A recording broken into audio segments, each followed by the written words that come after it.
श्रीमद् भागवत गीता सार कथा। इस भागवत गीता सार कथा में सुख दुख का वर्णन किया गया है। इस भागवत गीता में मानव के लिए हर अच्छे और बुरे कर्मों का वर्णन दिया गया है। दोस्तों, आप सभी चैनल को सब्सक्राइब लाइक करते हैं, जिसमें आप लोगों को कुछ नहीं मिलता, पर इस चैनल पर जीने की राह और ज्ञान भरी बातें मिलती है।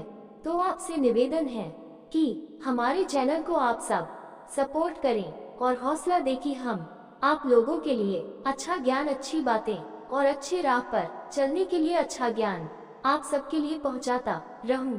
नमस्कार मित्रों, आप सबका हमारे चैनल पर स्वागत है। दोस्तों, इस चैनल पर सारे वेदों का ज्ञान मिलेगा। भगवत गीता अध्याय 6 श्लोक 14। प्रशांतात्मा विगतभीर ब्रह्मचारि व्रते स्थितः मन संयम्य मच्चित्तो युक्त आसीत् मत्पर। प्रशांतात्मा विगतभीर ब्रह्मचारि व्रते स्थितः हमनः संयम्य मच्चित्तो युक्त आसीत् मत्प्राह। प्रशांत शांत आत्मा मन विगतभीर निर्भय ब्रह्मचारी व्रते ब्रह्मचर्य व्रत में स्थित मन संयम्य वश में करके मत चित्त मेरा श्री कृष्ण का ध्यान करे, युक्त लगा हुआ, आसित बैठे, मत पर मुझे परम लक्ष्य मानकर। प्रशांतात्मा विगतभीर ब्रह्मचारी व्रते स्थितः हमनः संयम्य मच्चित्तो युक्त आसित मत्प्राह। अनुवाद: इस प्रकार शांत, निर्भय, अविचल मन से तथा ब्रह्मचर्य व्रत में दृढ़ रहकर सतर्क योगी को चाहिए कि वह मुझे ही अपना परम लक्ष्य मानकर मेरा ध्यान करे। श्री कृष्ण ध्यान में सफलता के लिए ब्रह्मचर्य के अभ्यास पर जोर देते हैं।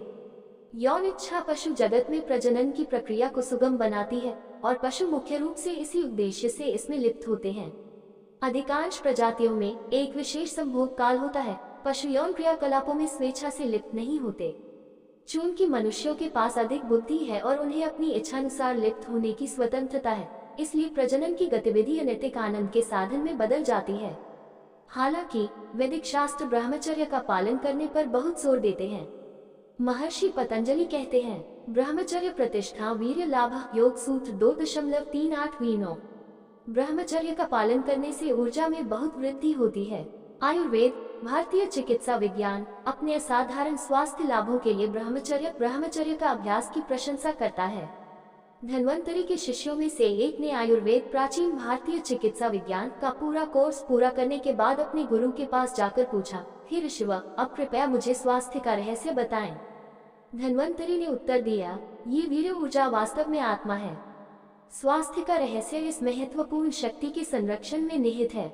जो इस महत्वपूर्ण और कीमती ऊर्जा को बर्बाद करता है, उसका शारीरिक, मानसिक, नैतिक और आध्यात्मिक विकास नहीं हो सकता। आयुर्वेद के अनुसार वीर्य की एक बूंद बनाने में रक्त की 40 बूंदें लगती हैं। जो लोग अपना वीर्य बर्बाद करते हैं, उनके प्राण अस्थिर और उत्तेजित हो जाते हैं। वे अपनी शारीरिक और मानसिक ऊर्जा खो देते हैं और उनकी याददाश्त, मन और बुद्धि कमजोर हो जाती है। ब्रह्मचर्य का पालन करने से शारीरिक ऊर्जा, बुद्धि की स्पष्टता, विशाल इच्छा शक्ति, स्मरण शक्ति और तीव्र आध्यात्मिक बुद्धि में वृद्धि होती है। यह आंखों में चमक और गालों पर चमक पैदा करता है। ब्रह्मचर्य की परिभाषा सिर्फ शारीरिक भोग विलास से दूर रहने तक सीमित नहीं है। अग्नि पुराण में कहा गया है कि सेक्स से जुड़ी 8 गतिविधियों पर नियंत्रण होना चाहिए।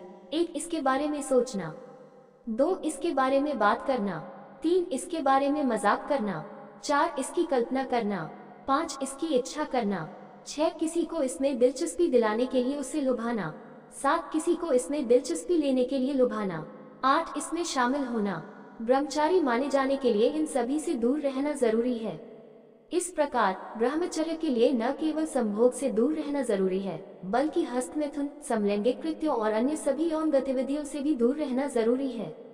इसके अलावा श्री कृष्ण यहाँ कहते हैं कि ध्यान का विषय केवल भगवान ही होना चाहिए। ये बात अगले श्लोक में पुनः दोहराई गई है। भगवत गीता अध्याय 6 श्लोक 15। युञ्जन्नेव सदात्मान योगी नियतमानस शांतिं निर्वाण परमा मत्संस्थामधिगच्छति। युञ्जन एवं सदात्मन योगी नियतमान सह शांतिं निर्वाण परमं मत्संस्था अधिगच्छति। युञ्जन मन को भगवान में लीन रखते हुए एवं इस प्रकार सदा निरंतर आत्मानं मन, योगी नियतमान सह संयमित मन वाला, शांति निर्वाण भाव बंधन से मुक्ति, परम मत संस्थान मुझ में निवास करता है, अधिगच्छति प्राप्त करता है। युञ्जन एवं सदात्मन योगी नियतमन सह शांति निर्वाण परम मत संस्थान अधिगच्छति। अनुवाद: इस प्रकार मन को निरंतर मुझ में लीन रखते हुए संयमित मन वाला योगी निर्वाण प्राप्त करता है और परम शांति में मुझ में निवास करता है। दुनिया में ध्यान के लिए कई तरह की तकनीकें मौजूद हैं। ज़ेन तकनीकें, बौद्ध तकनीकें, तांत्रिक तकनीकें, ताओवादी तकनीकें, वैदिक तकनीकें आदि हैं। इनमें से प्रत्येक की कई उपशाखाएं हैं। हिंदू धर्म के अनुयायियों के बीच ही अनगिनत तकनीकों का अभ्यास किया जाता है। इनमें से हमें अपने व्यक्तिगत अभ्यास के लिए कौन सी तकनीक अपनानी चाहिए? श्री कृष्ण इस पहेली को हल करना आसान बनाते हैं। वे कहते हैं कि ध्यान का उद्देश्य स्वयं भगवान और केवल भगवान ही होना चाहिए। ध्यान का उद्देश्य केवल एकाग्रता और ध्यान को बढ़ाना ही नहीं है, बल्कि मन को शुद्ध करना भी है। सांस, चक्र, शून्य, ज्वाला आदि पर ध्यान करना ध्यान को विकसित करने में सहायक है।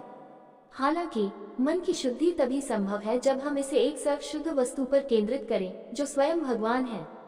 इसलिए श्लोक 14.26 में कहा गया है कि भगवान भौतिक प्रकृति के 3 गुणों से परे हैं, और जब कोई व्यक्ति मन को उन पर केंद्रित करता है तो वह भी तीनों गुणों से ऊपर उठ जाता है। इस प्रकार प्राणों पर ध्यान करना इसके अभ्यासियों द्वारा पारलौकिक कहा जा सकता है, लेकिन सच्चा पारलौकिक ध्यान केवल भगवान पर होता है। अब मन को भगवान पर केंद्रित करने का क्या उपाय है?